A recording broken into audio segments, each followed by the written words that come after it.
If you ever handed someone money, a real estate deal, a crypto fund, a can't miss opportunity, and thought this could change everything, you need to hear this, because sometimes the thing that builds your wealth can destroy it. And what we're about to share isn't gossip, it's a wake-up call. Two major stories just shook the private investing world. One involving Tai Lopez, retail e-commerce ventures, and the other Daryl Hiller and Dave Sook's prestige ATM funds. This isn't dramatic headlines, it's about what most people don't see behind the headlines. Palm, so what's the rub? We're talking about $500 million gone. The SEC recently charged Tai Lopez and his team for allegedly running a $112 million Ponzi scheme tied to brands like Radio Shack and Pier 1. And in a separate case, Daryl Hiller, Dave Sook, and others connected to prestige ATM funds were charged in a scheme involving about another $400 million in investors' losses. So the question isn't how could they? It's how can you make sure your next investment doesn't teach you that lesson the hard way? Stay into the end. The last 2 minutes will change how you look at every investment deal you're in. Exactly. You can't eliminate risk, but you can learn to see it sooner. We're breaking down what went wrong, the red flags most people miss, and how to spot them before the next can't miss deal lands in your inbox. And just to be clear, none of the individuals mentioned here have been proven guilty in court. These are allegations, not convictions. Everyone is innocent until proven guilty.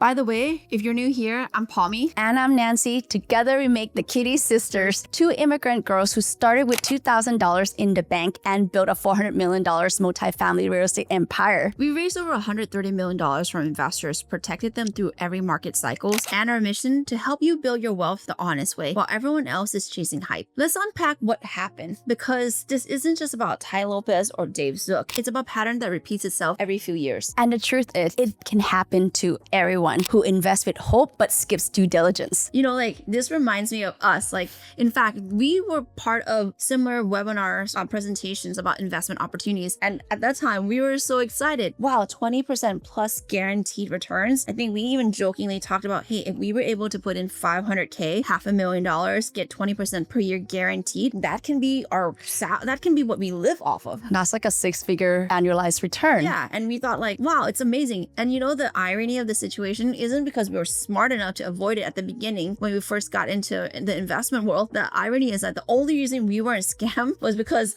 they didn't let us in because there was such a long waiting list because of the outsized returns, the guaranteed returns, that people were just, there's a queue. And at some point, once we discovered multifamily real estate, at that point, like, that notion of guaranteed return, it was like beaten out of us. We realized that's not a sustainable, or that's not a realistic investment opportunity. And that's why after that, we never looked into it again. But at the beginning, we were susceptible to this scheme as well. And we actually always tell our investors, these are all projections. Yeah. These are not guaranteed. And our deals. And past performance doesn't guarantee future performance. Yep. That's why for us, like, once we understood what real investments are, risk and rewards profile, we've been really clear to our investors, hey, you have a chance to lose money, but it's something that you can mitigate through actually doing your due diligence and understanding the asset class that's underlying your investment. And also do the due diligence on the human behind the deals.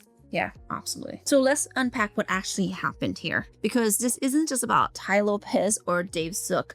It's about a pattern that repeats itself every few years. And the truth is, it can happen to anyone who invests with hope but skip due diligence. Exactly. These are allegations, not verdicts, but the lessons behind them, they're real. You remember Tai, the here in my garage guy with the Lamborghini and the books? Yes, that one. The SEC claims he and his team defrauded investors out of about $112 million.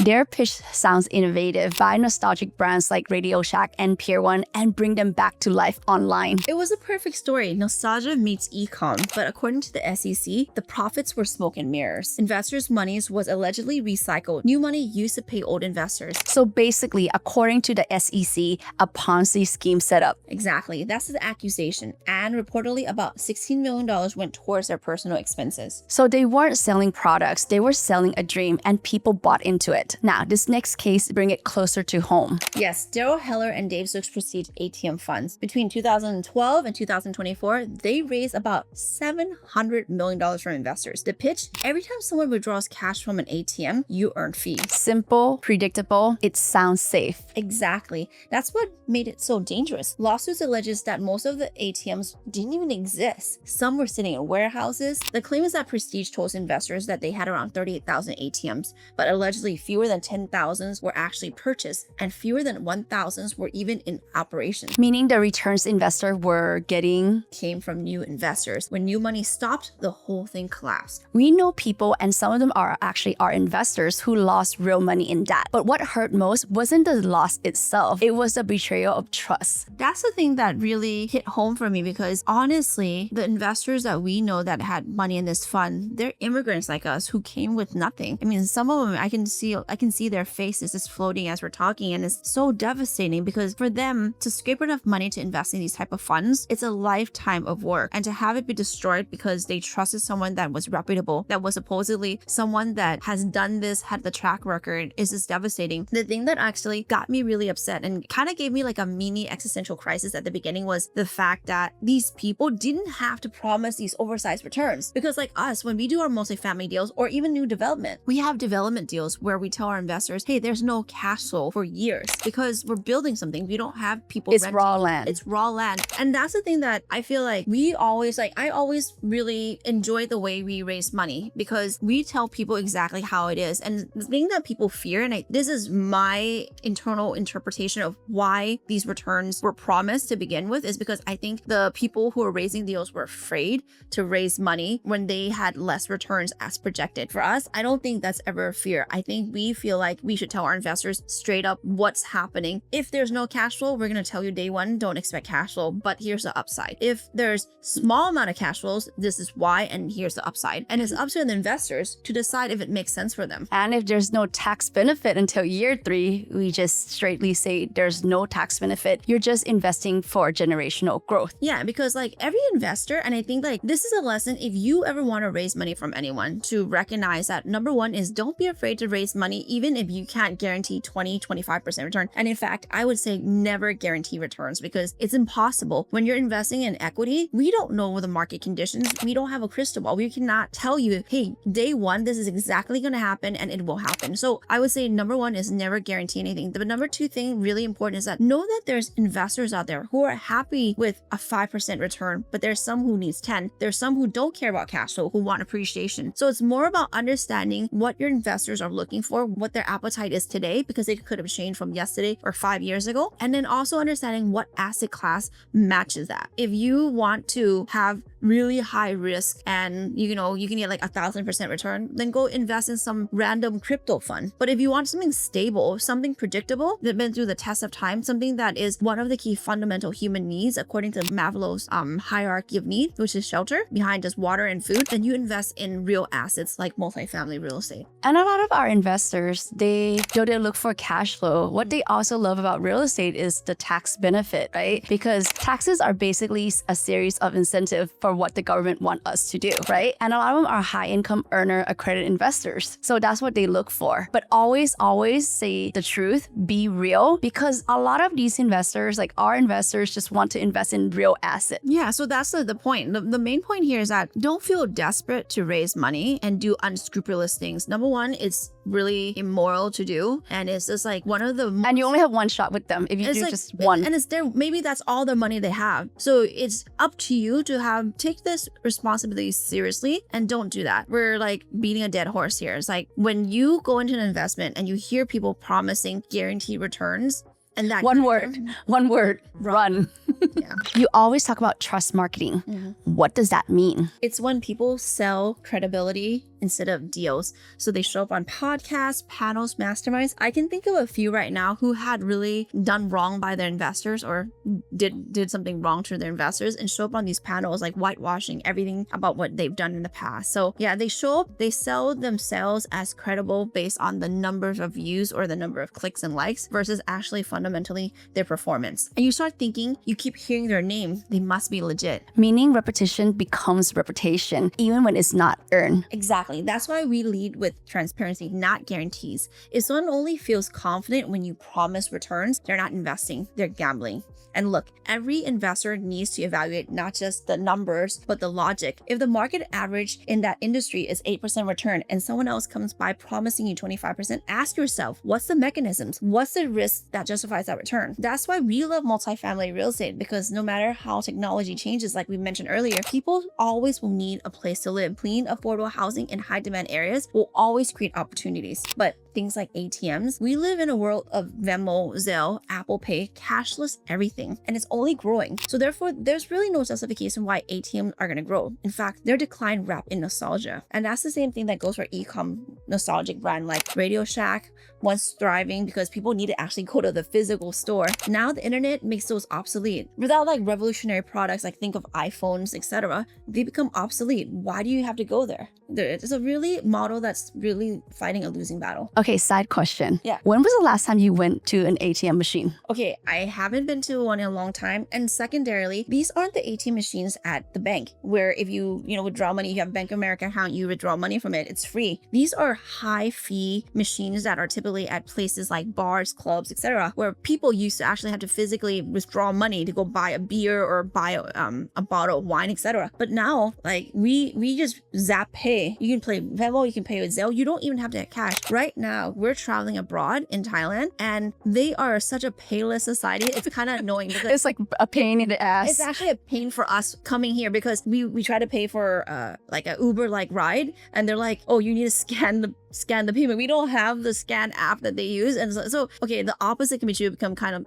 painful to live in a society that's cashless when you're the only two who have cash to pay. So yeah, so when you invest in an industry that's dying, it's plain as day, and people can try to sell you stories, but you guys are smart, logical people. Do not get clouded by the promise of returns that clouds your actual judgment. All the time, the people who are investing in these type of deals, you are highly educated, highly successful individuals. So bring those kind of like thoughtfulness, that critical thinking skill from your everyday life into your investment opportunities. And the simple questions like we just asked is like, does it make sense? If people, like for us, if we were doing new development and all of a sudden we're like cash flow day one, you should say, Palmy Nancy, like how is that possible? You have no income coming in. You have no building. Buildings. You have no place for people to live. So you have to ask logical questions that aren't, neurosurgeon levels, but just basic things that speaks true to the nature of that investment. And again, I'm not speaking from our position of holier than thou because we definitely would have fallen. Okay, especially me. I get very excited when there's Big returns. Nan has to pull me back. A side story, a few years ago, a friend told me about, hey, I think he was doubling his money every 2 weeks in some sort of Forex thing. And he told me, Palm, I have an opportunity to bring you in. I told her, and she told me, hey,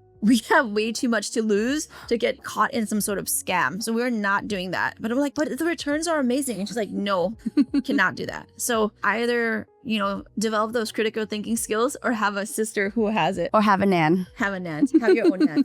If you have your own nan, you're going to be safe from these scams.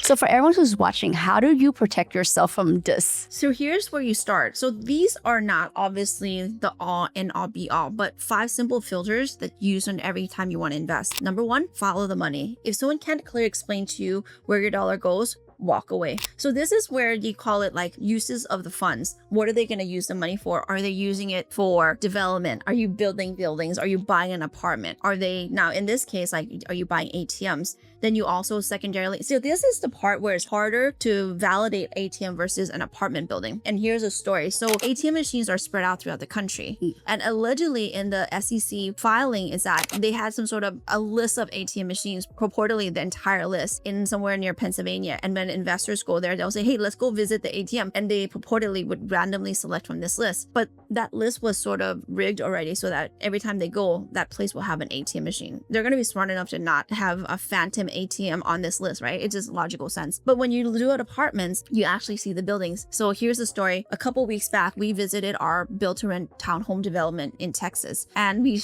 took some snapshots. And I emailed one of our investors because he's our friend. I just texted him like, look at the progress. So he physically can see the changes happening over time. And then another story that I have about this is a deal that we have in Rogers, Arkansas. An investor, and it was funny because when he texted me, I was like, why are you going there? But he was explaining that he was in town for a business trip. So he wanted to get the address of the property so he can tour it. And the thing that he texted back was how impressive it was because this was the first time he's actually visited one of the apartments that he's invested in. So he can physically see the apartment building. In both scenarios, it's really easy to validate the existence of the property itself. One, we're building and we're reporting every step of the progress. You see it from dirt to running the sewer lines to building the framework of the townhomes themselves. And now, you have cabinets, tubs, everything starting being put into the unit. So you physically can see that. But when you invest in some things that are less easily verifiable because they're not tangible, either they're like cryptos or something else, or ATMs that are spread out across the country. Yeah, especially if you have like 30,000 plus ATM machines, right? Like location. Yeah. That means you have to go like You can't validate it. Yeah, it's impossible to go like 30,000 plus location. Yeah, it's impossible for you to validate that. So But not saying it's not real. We don't know. the point again is that invest in something that you can easily verify, because you guys are smart people. The logic is there. You can see, follow the money. Like we said, what is the money used for? And then validate if it's used for that. Like for us, for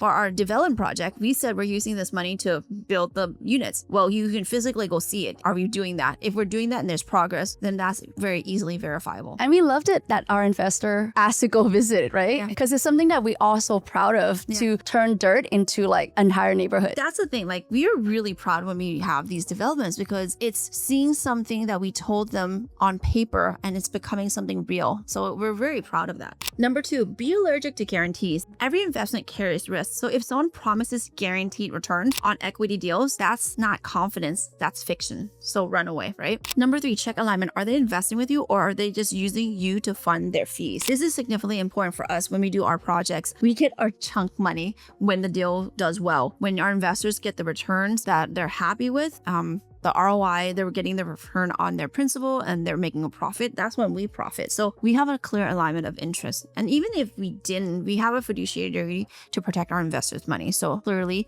make sure you have an alignment there. Number 4, demand transparency. Ask for reports, financials, and make sure that you get to read them and understand what they look like. I mean, a lot of people who invest in deals, sometimes you don't understand how a P&L reads, and then you get them and you can't really see. But if you understand the P&L numbers, it's clear. There was an example of a frustrated investor, not ours, who's a friend of ours, who said, I can't believe these 2 people who I invested with refuses to give financial reports on a monthly basis. And in fact, told him, if you want financials, you have to pay me for it. Wait, he's an investor? Their investor? He was their investor. Oh my goodness. And then you know what? I mean, and this is really the sad part. Like, what ended up happening was like they actually lost all their money. I'm not saying because they didn't send the financials, it was because of some sort of fraud, but because they didn't send the financials, none of the investors saw what was coming later down the line, that they actually lost the property because they couldn't fulfill the return or performance that they were expecting. So in any investment, when possible, at least for us in multifamily apartments, we provide monthly financials. That includes a newsletter that summarizes the operational process that's happening,